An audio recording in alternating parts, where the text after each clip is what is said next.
Subscribe to our channel by clicking the subscribe button. Click the bell button and enjoy the latest uploads from our channel. दे दे प्यार दे प्यार दे प्यार दे दे हमें प्यार दे। जी हाँ दोस्तों, मीना आ गया तेरा दीवाना, बता बता कहाँ है तेरा ठिकाना। याद है आपको ये फिल्म? जी हाँ, शराबी अमिताभ बच्चन की एक ऐसी फिल्म जिसने बहुत ज्यादा वाहवाही बटोरी थी। अमिताभ बच्चन के लोग फैन पहले से ही थे, इस फिल्म के बाद ज्यादा फैन हो गए। तो अमिताभ बच्चन की इस फिल्म के साथ, शराबी के साथ, इस गाने के साथ मेरी बड़ी प्यारी याद जुड़ी हुई है। पहले उसी को बताती हूँ, बाद में मैं थोड़ा सा भूल भी जाती हूँ, पहले बता देती हूँ। तो ये गाना मेरे मामा जी का बड़ा फेवरेट है। मैंने अपने मामा जी का जिक्र पहले भी किया है, शायद आप लोगों ने नोटिस किया हो। तो मेरे मामा जी एक टाइम पे बहुत ज्यादा शराब पीते थे, सॉरी टू से, बट बिजनेसमैन थे और मतलब कोई एक्सक्यूज नहीं है, बट फिल्म के साथ जुड़ा हुआ है तो आपको बताती हूँ। तो बहुत शराब पीते थे और पीते थे तो फिर वो इसी गाने पे डांस करते थे। और अब मेरी मामी जी को मीना कहते थे। तब हम छोटे थे, हमें देख के बड़ा हैरानी होती थी, बट मजा बड़ा आता था कि मामा जी आ गए, अरे मामा जी आ गए, अरे शराब पी के, अरे वाह वाह, अब तो एंटरटेनमेंट मिलेगी। तो मामा जी फिर इस गाने पे डांस करते थे, वैसे ही जैसे अमिताभ बच्चन करते थे। हम बच्चे बड़े खुश होते थे, बट छुप छुप के देखते थे, है ना। तो बड़ा प्यारा किस्सा है, मेरे साथ जुड़ा हुआ है।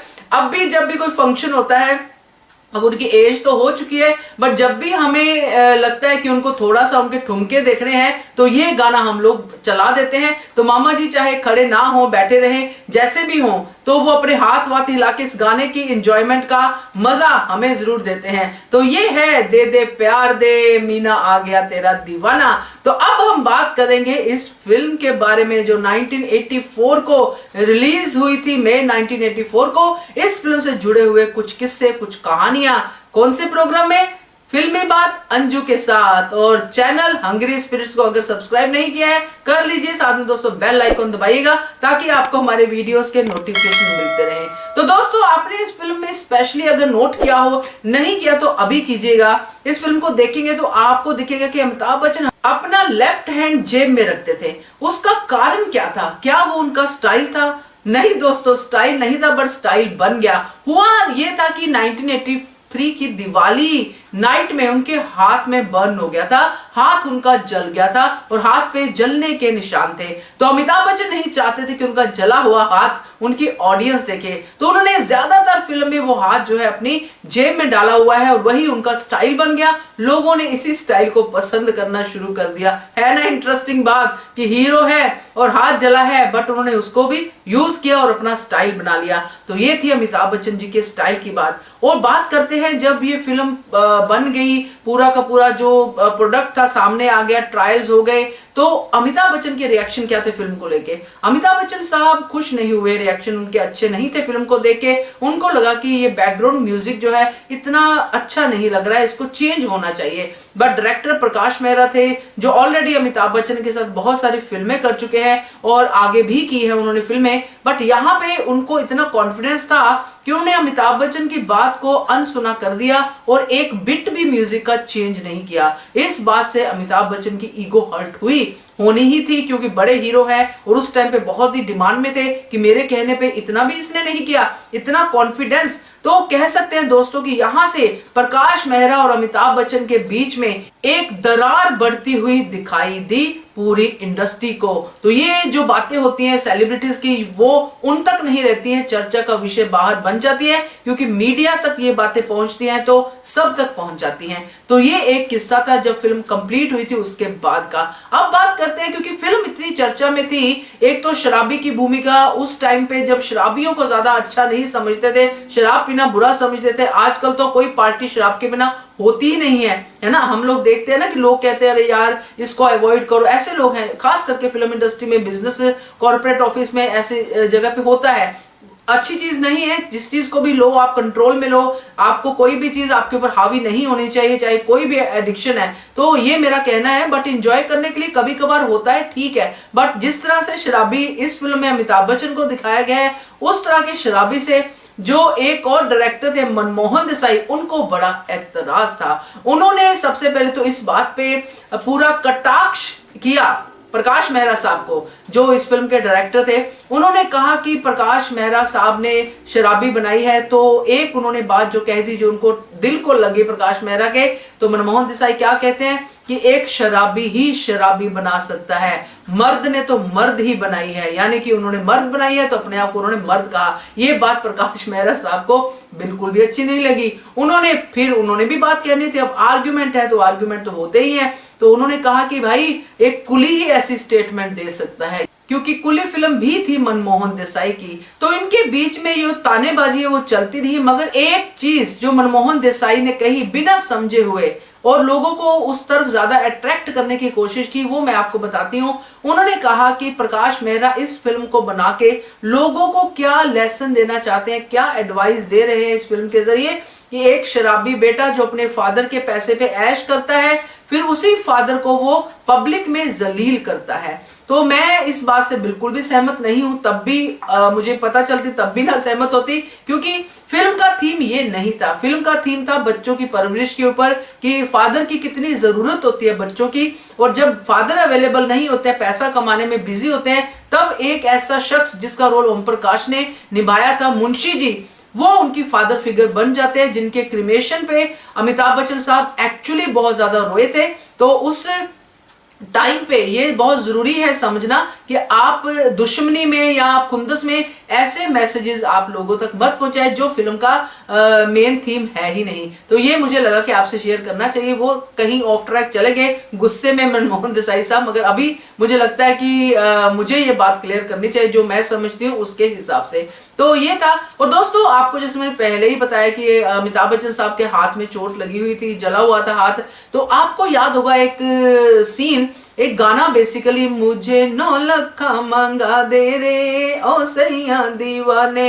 इस फिल्म में, इस गाने में अमिताभ बच्चन साहब घुंघरू से कुछ खेलते हैं, है ना। और घुंघरू जब खेलते हैं, घुंघरू कुछ फेंकते हैं या उनकी तरफ आता है, तो उनके हाथ पे घुंघरू लग जाता है, और उनके हाथ में एक्चुअली घुंघरू लगा था, और वो राइट और सही वाला ब्लड जो था उनके हाथ से निकला था, क्योंकि ऑलरेडी उनके हाथ पे जख्म था। उस जख्म की वजह से घुंघरू लगने से, क्योंकि जख्म जब होता है ताजा होता है तो उसमें से ब्लड आ जाता है, तो वो रियल ब्लड था अमिताभ बच्चन का, जो इस गाने के इस सीन में दिखा था। कैसा लगा आपको जान के? तो ये फैक्ट है इस फिल्म का। उसके आगे की भी बात करते हैं कि जैसे म्यूजिक की बात करें तो म्यूजिक भप्पी लहरी साहब ने दिया था, किशोर कुमार साहब ने सारे गाने गाए थे, अमिताभ बच्चन को अपनी वॉइस दी थी, बहुत ही बढ़िया बेहतरीन गाने थे, चाहे वो गजल हो, मंजिलें अपनी जगह है, रास्ते अपनी जगह है, वो गाना हो। तो एक और टेक्निकल बात आपसे शेयर करती हूँ कि प्रकाश मेहरा साहब इस फिल्म के लिए एक स्पेशल कैमरा लेके आए थे जिसमें डबिंग की जरूरत नहीं पड़ती थी, तो उनको जैसे शूट पे डायलॉग थे वैसे ही वो कर सकते थे। बट एक सीन जिसमें मुंशी जी की डेथ होती है और अमिताभ बच्चन बहुत इमोशनल होते हैं, बड़ी लंबी चौड़ी स्पीच है, क्योंकि कादर खान साहब ने लिखी है, डायलॉग उनके हैं, तो लंबी चौड़ी स्पीच थी और बहुत ही प्यारी और इमोशनल स्पीच थी। अब ये जब सीन देखा प्रकाश मेहरा साहब ने, तो उन्होंने कहा कि नहीं, इस सीन की मैं डबिंग करवाऊंगा, क्योंकि ये और भी अच्छा निकल के आ सकता है, क्योंकि अमिताभ बच्चन इतना रोए हैं कि डायलॉग कहीं कहीं क्लियर नहीं है। तो उन्होंने फिर इस सीन की, पर्टिकुलर सीन की डबिंग करवाई थी इस फिल्म की। तो अब मैं बात करती हूँ ओम प्रकाश साहब की। ओम प्रकाश साहब मेरे बहुत फेवरेट एक्टर है, मेरे फादर के भी बहुत फेवरेट एक्टर थे। मेरे फादर ओम प्रकाश साहब की नकल किया करते थे, है ना। बहुत सारी फिल्मों में उन्होंने बहुत अदाकारी की है, कॉमेडी की है, चुपके चुपके उनकी आप कैसे भूल सकते हैं। और ये फिल्म उनकी काफी एज की फिल्म थी, काफी एज थी उनकी, बट यहाँ पे भी उन्होंने अपना 100% दिया और बहुत ही बढ़िया रोल किया, बहुत ही बढ़िया एक्टिंग की, और उसके लिए इनको अवार्ड भी मिला। तो ये थे ओम प्रकाश साहब। एक और चीज आपसे शेयर करती हूँ, इस फिल्म का एक और गाना था, जहां चार यार मिल जाए वहीं रात हो गुलजार। आज भी ये गाना आप सुनते होंगे, चार यार जब भी मिलते हैं ये गाना लगा ही लेते हैं। तो इस गाने की खासियत क्या थी? इस गाने में एक कैमियो में आपको स्मिता पाटिल दिखाई देती हैं। स्मिता पाटिल का और अमिताभ बच्चन का इस गाने में जो सीन था वो पहले ही शूट हो चुका था फिल्म नमक हलाल में, इसमें सिर्फ सीन को डाला गया था, यानी कि स्पेशली इस फिल्म के लिए स्मिता पाटिल नहीं आई थी। और एक और इसी गाने में अमिताभ बच्चन ने लुक लिया था बड़ी मूछे और लंबे बालों वाला, वो लुक उनका जादूगर फिल्म में यूज किया गया था। तो बढ़िया बातें होती हैं फिल्मों की, क्योंकि जब एक चीज कहीं पे होती है फिल्म में, तो उस चीज को आगे कहां पे यूज करना है वो डायरेक्टर के दिमाग में पहले ही चलता रहता है। तो अच्छे डायरेक्टर्स की यही निशानी होती है।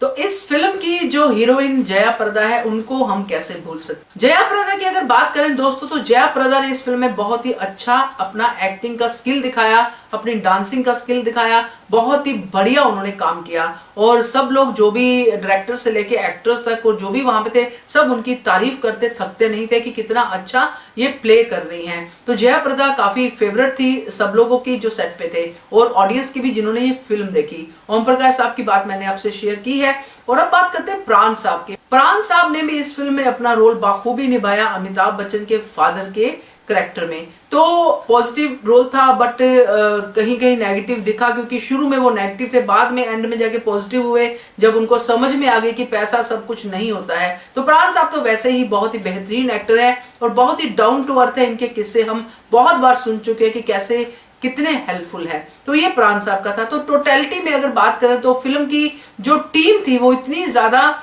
अच्छी थी कि इस फिल्म को हिट होना ही होना था। जहां प्रकाश मेहरा जैसे डायरेक्टर हो, बप्पी लहरी जैसे म्यूजिशियन हो और किशोर कुमार साहब गा रहे हो, अमिताभ बच्चन साहब सिंग कर रहे हो, गानों को गा रहे हो और जया प्रदा एक्ट्रेस हो, प्राण हो स्पोर्टिंग में, ओम प्रकाश जी हो, तो फिल्म कैसे हिट नहीं होगी। तो ये था मेरा इस फिल्म को लेके कहना। आपकी क्या राय है जरूर बताइएगा और आपकी क्या कोई ऐसी याद है किसी भी फिल्म के साथ जुड़ी हुई तो शेयर कीजिएगा। नंबर है 9833155523 और देखते रहिए मेरा प्रोग्राम फिल्मी बात अंजू के साथ और channel hungry spirits. Thank you so much. Subscribe to our channel by clicking the subscribe button. Click the bell button and enjoy the latest uploads from our channel.